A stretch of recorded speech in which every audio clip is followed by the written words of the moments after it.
Planning देखिए, पिता ने सारे चित्रों को हटाया और बेटी ने 1975 में इमरजेंसी लगा के संविधान का बेसिक स्ट्रक्चर बदल दिया। मेरी इस पे पीआईएल है, जितनी बातें कह रहा हूं सब इस पे पीआईएल है। पहले पीआईएल फाइल करने के बाद ही मैं बात करता हूं, चाहे वक्फ एक्ट हो चाहे प्लेस ऑफ वर्शिप एक्ट हो, पहले पीआईएल फाइल कर देता हूं, नोटिस हो जाता है, उसके बाद फिर मैंने सेकुलर शब्द को चैलेंज किया सुप्रीम कोर्ट में। क्यों चैलेंज किया आपको बता रहा हूं।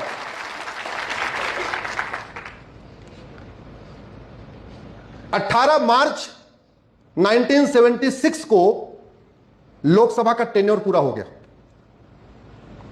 क्या, चलिए थोड़ा आपको और पहले से बताता हूं।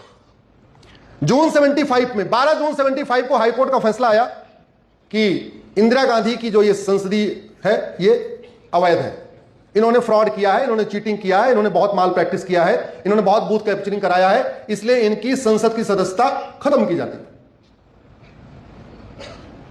अगले दिन सुप्रीम कोर्ट में पिटीशन फाइल हुई 13 जून को, एक हफ्ते तक सुनवाई वगैरह चली। 24 जून 1975 को सुप्रीम कोर्ट का फैसला आया।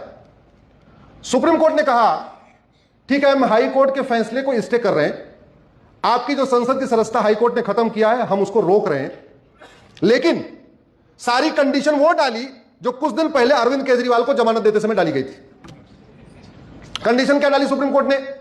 आप प्रधानमंत्री कार्यालय नहीं जाएंगी, आप कोई कैबिनेट की बैठक नहीं बुलाएंगी, आप प्रधानमंत्री पद का जो वेतन भत्ता होता वो नहीं लेंगी, आप सांसद बनी रहेंगी लेकिन प्रधानमंत्री के रूप में कोई काम नहीं करेंगी, ना ऑफिस जाएंगी, ना वेतन लेंगी, ना किसी फाइल पे साइन करेंगी, कुछ भी नहीं करेंगी। जैसे कुछ दिन पहले अरविंद केजरीवाल को कहा था ना, ठीक हम जमानत दे रहे हैं लेकिन मुख्यमंत्री कार्यालय मत जाना। उनको थोड़ी शर्म आई, उन्होंने मुख्यमंत्री पद से इस्तीफा दिया, लेकिन वो इतनी बेशर्म थी। 24 जून को सुप्रीम कोर्ट का फैसला आता है कि प्रधानमंत्री कार्यालय नहीं जाना, कोई काम नहीं करना, और 24 जून की रात को उपराष्ट्रपति से कहकर 25 जून को क्या लगवा दिया? इमरजेंसी। ढूंढ ढूंढ के सारे लोगों को जेल में डाल दिया। संविधान संशोधन किया कि राष्ट्रपति और प्रधानमंत्री का जो इलेक्शन है ये सुप्रीम कोर्ट के समीक्षा के दायरे से बाहर है। एक और संविधान संशोधन किया, अगर प्रधानमंत्री के खिलाफ कोई केस चल रहा है सुप्रीम कोर्ट सुन ही नहीं सकता। ऐसे 3-4 संविधान संशोधन कर डाले। देश में राष्ट्रपति शासन लगा हुआ है, सारे विपक्ष के नेता जेल में हैं, जो जेल में नहीं है बेचारे अंडरग्राउंड है। मीडिया का बिजली पानी का कनेक्शन कटा हुआ है। एक अखबार का तो बिजली पानी का कनेक्शन काट दिया तो वो पानी बाल्टी भर भर के लाते थे पीने के लिए और जनरेटर चला के रात को अखबार छापते थे। चलो ये भी समझ में आ रही बात, ठीक है भाई तुमने ये भी कर लिया। तो 18 मार्च 1976 को तो लोकसभा का टेन्योर भी पूरा हो गया 5 साल का। और लोकसभा को विल ऑफ द पीपल कहते हैं क्योंकि जनता के डायरेक्ट चुने हुए लोग होते हैं। संविधान यह कहता है कि विल ऑफ द पीपल खत्म होने के बाद कोई महत्वपूर्ण निर्णय नहीं लिया जाएगा।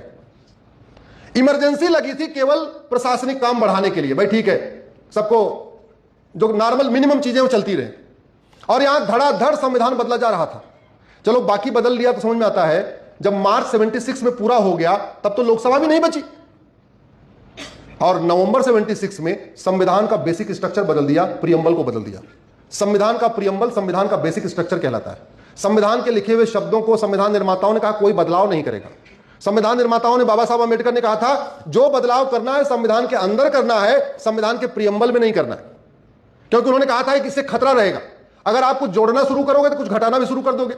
कल को पता चला इसमें डेमोक्रेसी लिखी हुई है, अगर सरकारों को प्रियम्बल बदलने का अधिकार मिल जाएगा, कल को कोई डेमोक्रेसी निकाल दे तब क्या होगा? तो उन्होंने बोला प्रियम्बल को नहीं बदलना, लेकिन बदल दिया।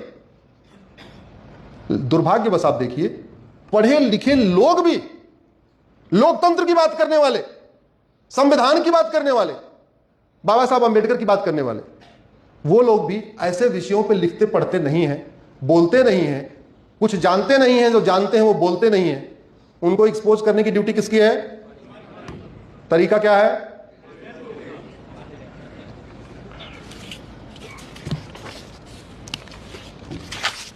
आजकल आपका ये संभाजीनगर का एक विवाद बहुत चल रहा है, जिसके बाद नागपुर में दंगा भी हुआ था ना। हाँ। जैसे जितने विवादित मंदिर को अगर आप सर्वे कराओगे तो वहां मंदिर ही निकलेगा।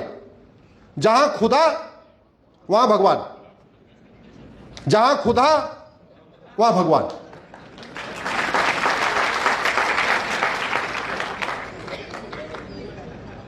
वैसे ही जितनी समस्याएं हैं इनके रूट में जाएंगे तो या तो एक अंग्रेजों का कानून होगा या तो कांग्रेस का कानून होगा।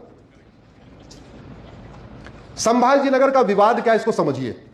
संभाजीनगर का विवाद है, एक वहां पे कब्र है, उस वहसी दरिंदे की कब्र है जिसने हमारे लाखों पूर्वजों की हत्या किया।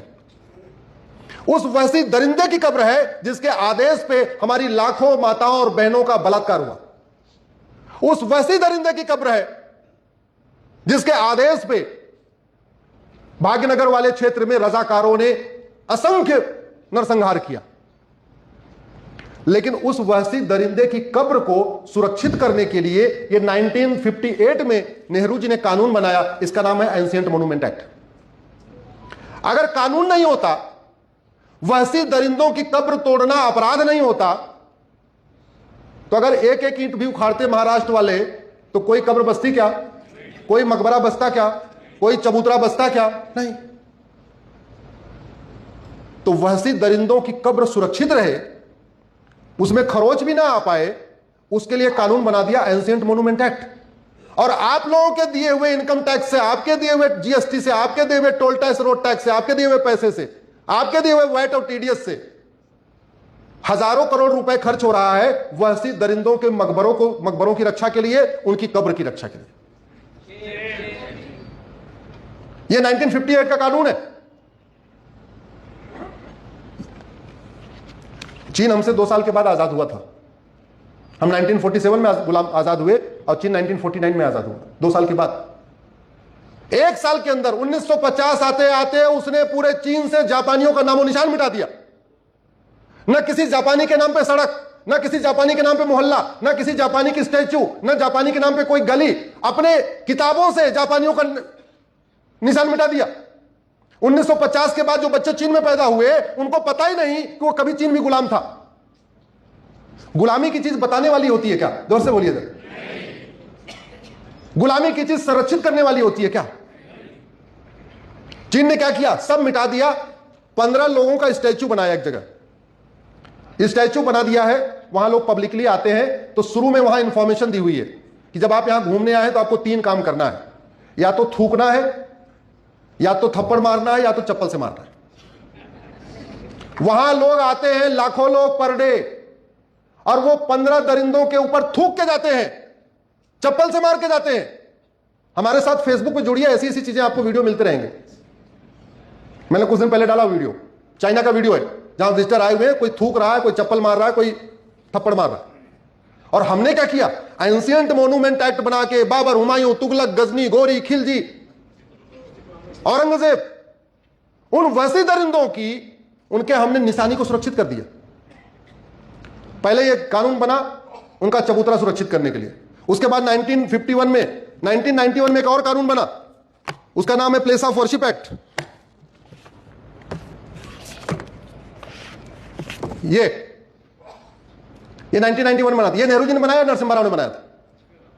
यह कानून कहता है बाबर, हुमायूं, तुगलक, गजनी, घोरी के मकबरों को सुरक्षा करना है। यह कानून कहता है उनके द्वारा तोड़े गए मठ मंदिरों को वापस नहीं लेना है, वो सब लीगल है। काशी, मथुरा, भद्रकाली, भोजशाला, अटाला, सब आप कोर्ट में नहीं जा सकते। हिंदुओं के लिए कोर्ट का दरवाजा बंद कर दिया। जब मैंने 2020 में इस कानून को चैलेंज किया, इस कानून को स्टे करवाया, उसके बाद से 18 स्थानों पर सर्वे का ऑर्डर हुआ। काशी, मथुरा, भद्रकाली, भोजशाला, अटाला, ऐसे 18 स्थानों पे सर्वे हुआ। और जहां खुदा 18 के 18 स्थानों पे भगवान, उनको हमें लेना चाहिए कि नहीं? मैं आपसे वैसे प्रैक्टिकली पूछता हूं, मान लीजिए आप कमजोर हैं, आपके घर कोई लुटेरा आता है, कोई डकैत आता है, आपके माता पिता की हत्या कर देता है, सारा सामान लूट लेता है, बहन बेटियों का बलात्कार करता है, और जाते समय आपके घर की जो नेम प्लेट थी उसको बदल के अपनी नेम प्लेट लगा के चला जाता है। आपका अग्रवाल सदन था, उसने अपना अग्रवाल सदन का बोर्ड हटाया, अपना बोर्ड चिपका दिया।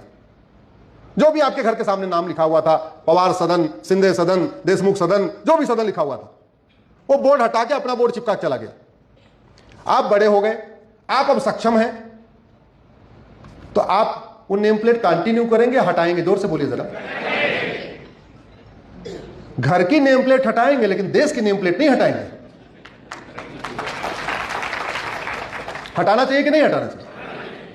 तो कलेक्टिव आवाज कैसे निकलेगी? जब इन विषयों को आप लिखना शुरू करेंगे। आप लोगों के मन में बहुत सारी चीजें, बहुत अच्छी अच्छी चीजें, इनफैक्ट मेरी आधी पीआईएल तो आप लोगों से बातचीत करके, चर्चा करके हमें आइडिया मिलता है कि अच्छा इसको भी करना है, इसको भी करना है। उसको लिखना शुरू करिए। हो सकता है आपका लिखा हुआ कोई चीज मुझे मिल जाए दिल्ली में बैठे बैठे, तो उस पर मैं भी पीआईएल कर दूं। हमारा काम ही पीआईएल करना और कुछ नहीं करना। इंजीनियरिंग छोड़ के वकालत मैंने किया इसी काम के लिए। गुलामी के नाम चलते रहे उसके लिए कानून बना दिया, गुलामी के निशान चलते रहे उसके लिए कानून बना दिया, गुलामी की कुरीतियां चलती रहे उसके लिए कानून बना दिया, गुलामी की कुप्रथाएं चलती रहे उसके लिए कानून बना दिया, गुलामी की पुलिस व्यवस्था चलती रहे इसलिए 1861 का पुलिस एक्ट बदला नहीं, गुलामी की न्यायिक व्यवस्था चलती रहे इसलिए कानून को बदला नहीं, गुलामी की प्रशासनिक व्यवस्था चलती रहे इसके लिए कानून बदला नहीं। आप जरा देखो, मतलब आपका ना सिर शर्म से झुक जाएगा। हमने नाम शब्द तक नहीं बदले। जो पहले था पुलिस थाना, वो थाना आज भी थाना, जो थानेदार वो आज भी थानेदार। अरे थाने को प्राथमिक सुरक्षा केंद्र कहिए तो अच्छा लगेगा कि नहीं लगेगा?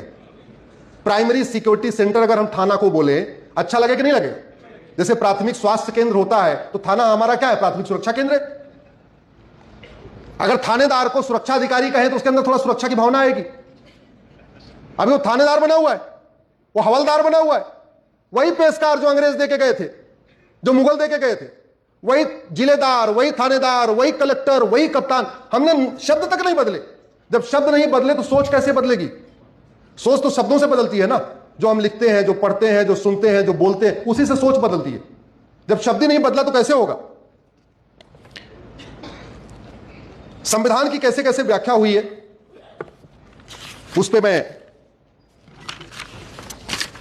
आप लोगों से एक बहुत गंभीर बात करने वाला हूं।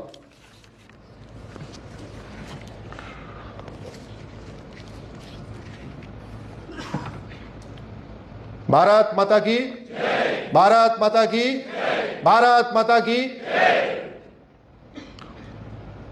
23 अगस्त 1948 को संविधान सभा में चर्चा हो रही थी। तो कुछ लोग जो पाकिस्तान नहीं गए पाक नापाक के आधार पे, उन्होंने कहा साहब हम यहां रहना चाहते हैं लेकिन हमको थोड़ी विशेष रियायत दे दीजिए। सरदार पटेल का 23 अगस्त 1948 का संविधान सभा में लिखित उनका स्टेटमेंट है। उन्होंने कहा मजहब के आधार पे भारत बंट चुका है। अगर किसी को अभी भी मजहब के आधार पे कुछ चाहिए तो रास्ता बंद नहीं हुआ है। अभी 1 ही साल पहले विभाजन हुआ है। किसी को मजहब के आधार पे कुछ चाहिए तो चले जाओ, कुछ नहीं मिलेगा मजहब के आधार पे। फिर 2-3 लोग उसमें थे, रफी अहमद किदवई थे, मौलाना कलाम थे, कुछ 2-4 और लोग भी थे। बोले साहब ऐसा है, कोई विशेष दर्जा नहीं चाहिए, कोई कुछ नहीं चाहिए, लेकिन चूंकि विभाजन पाक नापाक के आधार पे हुआ है, हिंदुओं के अंदर गुस्सा है, लाखों लोग मारे गए हैं, बहुत सारे लोग दुकान मकान छोड़ के आए हैं, सब कुछ हुआ है। भाई यहां से किसी को मार के नहीं भगाया गया था ना, लेकिन वहां से दौड़ा दौड़ा को भगाया था। यहां से किसी को पलायन करने के लिए मजबूर नहीं किया था, लेकिन वहां से पलायन हुआ था। तो इतना गुस्सा है। 1950 में इलेक्शन होगा, जो सरकार बनेगी वो हिंदुओं की बनेगी। हालांकि वो हिंदुओं की सरकार बनी नहीं, अलग बात है। ऐसा ना हो कि हमें अपना त्योहार मनाने पे रोक दिया जाए, हमें अपनी पसंद का कपड़ा पहनने से रोक दिया जाए, हमें अपनी कल्चर को फॉलो करने से रोक दिया जाए। हमको साहब इस संविधान में कुछ दीजिए। तो संविधान निर्माताओं ने कहा अच्छा ठीक है। आर्टिकल 29 में कहा कि ऑल द सिटीजन्स, वो हिंदू हो गैर हिंदू हो, कोई कुछ भी हो, मेजॉरिटी हो माइनॉरिटी हो, कोई भी हो, सबको right to preserve language, culture, script है।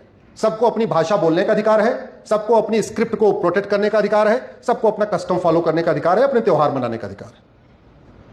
उन्होंने साहब कहा कि नहीं हमें कुछ और अधिकार दे दो स्कूल कॉलेज खोलने के लिए भी, कल को हमको स्कूल कॉलेज में खोलने दिया जाए। तो आर्टिकल 30 में कहा उन्होंने कि ठीक है आपको एजुकेशन इंस्टीट्यूशन खोलने का अधिकार भी सबको है। याद रखिएगा, एजुकेशन इंस्टीट्यूशन खोलने का अधिकार।